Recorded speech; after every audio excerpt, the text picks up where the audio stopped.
അമ്മ അടുത്ത ഒരുക്കങ്ങളൊക്കെ എന്തായി? ആ ഏകദേശമൊക്കെ ഒരുങ്ങിക്കൊണ്ടിരിക്കുന്നു. പെയിന്റിംഗ് ഒക്കെ കഴിഞ്ഞു. പിന്നെ അതിന്റെ പണിക്കാരൊക്കെ പോയി. ദേ ഇപ്പോൾ നമ്മുടെ ശാരദമ്മായി വന്നിട്ടുണ്ട്. ഇപ്പോൾ ചച്ചപ്പവും കുഴലപ്പവും ഒക്കെ ഉണ്ടാക്കാന്ന് വിചാരിച്ചിരിക്കുക. ആ ടീമിലിട്ടാൽ മതി, ആ ടീമിലിട്ടാൽ മതി. നീയും ബാലിനൊക്കെ എപ്പോൾ എത്തും? ഞങ്ങൾ തലേദിവസം വരുമേ. തലേദിവസം ആണെങ്കിൽ രാവിലെ ഇങ്ങ് പോന്നേക്ക് കേട്ടോ. വൈകുന്നേരം ആക്കോരം നിൽക്കണ്ട. എന്നിട്ട് ബസ് കിട്ടിയില്ല, അതാണ് ഇതാണെന്ന് പറഞ്ഞ് കാരണവും പറഞ്ഞുകൊണ്ടിരിക്കരുത്. നേരത്തെ ഇങ്ങ് പോന്നേക്കണം. അമ്മ പിന്നെ കിങ്ങിണി മോള് വലിയ കുട്ടിയായി. എന്ന്? അമ്മ കുറച്ച് നേരമായുള്ളൂ. എനിക്കങ്ങ് പെട്ടെന്ന് ആദ്യം കേട്ടപ്പോൾ ഞാനും വിശ്വസിച്ചില്ല. പിന്നെ അവളെ നിന്ന് കരച്ചിലൊക്കെ കണ്ടു കഴിഞ്ഞപ്പോൾ എനിക്കങ്ങ് വിഷമമായി. എന്നിട്ട് ഞാൻ പിന്നെ കുറച്ച് കാര്യമൊക്കെ പറഞ്ഞു കൊടുത്ത് പാവം അവിടെ ഇരിക്കുന്നുണ്ട്. ഇപ്പം ഞാൻ ബാലേട്ടനെ വിളിച്ച് പറഞ്ഞു. ബാലേട്ടൻ പണിക്ക് പോയേക്കാം. പിന്നെ അമ്മയെ വിളിച്ച് പറയാമെന്ന് വിചാരിച്ച്. അമ്മ കല്യാണ തിരക്കാന്നൊക്കെ അറിയാം. 4 ദിവസം ഉണ്ടല്ലോ എന്നാലും കല്യാണത്തിന്. അമ്മയൊന്ന് ഇവിടെ വരെ വരാവോ? നമുക്ക് വലിയ സന്തോഷമാവും. എൻ്റെ മോളെ, നീ എന്നെ പറയണേ. ഞാനിപ്പോൾ അങ്ങോട്ട് വന്നു കഴിഞ്ഞാൽ അത് ശരിയാവത്തില്ല.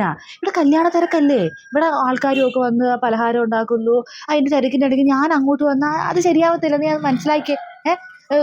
പിന്നെ വേറൊരു കാര്യമുണ്ട്. ഞാൻ അങ്ങോട്ട് കൈ വീശിയങ്ങ് വരാൻ പറ്റുമോ? വല്ലതും മേടിച്ചുകൊണ്ട് വരണ്ടേ? നീ സ്വർണ്ണമായിട്ട് എന്തെങ്കിലും മേടിച്ചുകൊണ്ട് വരണ്ടേ? ഞാൻ അവളുടെ അമ്മമ്മയല്ലേ. അവൾ കൈ വീശി വരുന്നത് എങ്ങനെയാ? അത് നാണക്കേടാ. ഇവിടെ ആണെങ്കിൽ പൈസയ്ക്ക് ഇവിടെ കിടന്ന് നെട്ടോട് ഓടുക. അതിൻ്റെ ഇടയിൽ അങ്ങോട്ട് മേടിച്ചോണ്ട് വരിക എന്നൊക്കെ പറഞ്ഞു നടക്കുന്ന കാര്യമില്ല.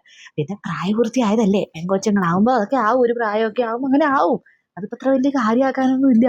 പിന്നെ പണ്ടത്തെ കൂട്ട് വലിയ പരിപാടിയായിട്ടൊന്നും നടത്തണമൊന്നും ഇല്ല. അതൊരു സാധാരണ കാര്യമായിട്ട് കണ്ടാൽ മതി. ഞാനിപ്പോൾ അങ്ങോട്ട് പറഞ്ഞാൽ ശരിയാവില്ലടി. പിന്നെ വേറൊരു കാര്യമുണ്ട് കേട്ടോ. നീയും നിങ്ങളെയും എന്തായാലും കല്യാണത്തിന് വരാൻ നിൽക്കണ്ട.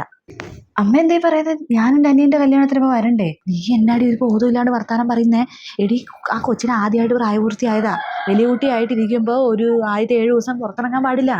വീടിന് പുറത്ത് പണ്ടൊക്കെ റൂമിന് പോലും പുറത്തിറങ്ങത്തില്ലായിരുന്നു. ഇപ്പോൾ വീടിനൊക്കെ പുറത്തിറങ്ങും. പക്ഷേ ഇങ്ങനെ ഈ പരിപാടിക്കൊന്നും അങ്ങനെ വരാൻ പാടില്ല. 7 ദിവസമല്ലേ. നീ ആ കൊച്ചിനെ അവിടെ ആരെങ്കിലും ഏൽപ്പിച്ചിട്ട് നിനക്ക് ഇങ്ങോട്ട് വരാൻ പറ്റുമോ? അങ്ങനെയൊക്കെ ചെയ്യാൻ പറ്റുമോ? അതൊന്നും പറ്റത്തില്ല. നീ അമ്മയല്ലേ, അതൊന്നും പറ്റും. നീ ഒരു കാര്യം ചെയ്യും, നീ ഇങ്ങനെയും വരണ്ട. നീ ബാലിനോട് വരാൻ പറ. അവിടെ ഇവിടെ 100 കൂട്ടം പണിയുണ്ട്. അത് വന്നിട്ടേ ശരിയാവില്ല. നീ ഇങ്ങനെയും വരണ്ട. അമ്മ നീ എന്തായാലും കൊച്ചു കുട്ടികളോട് സംസാരിക്കരുത്. നിനക്ക് കാര്യം പറഞ്ഞാൽ മനസ്സിലാവില്ലേ? 100 കൂട്ടം പണി നടക്കാം. അവളുടെ വർത്താനം പറഞ്ഞോണ്ടിരിക്കുന്നത്. ശരി എന്നാട്ടാ, നീ വരാൻ നിൽക്കണ്ടാട്ടാ. ശരി. അതാ വരും ചേച്ചി.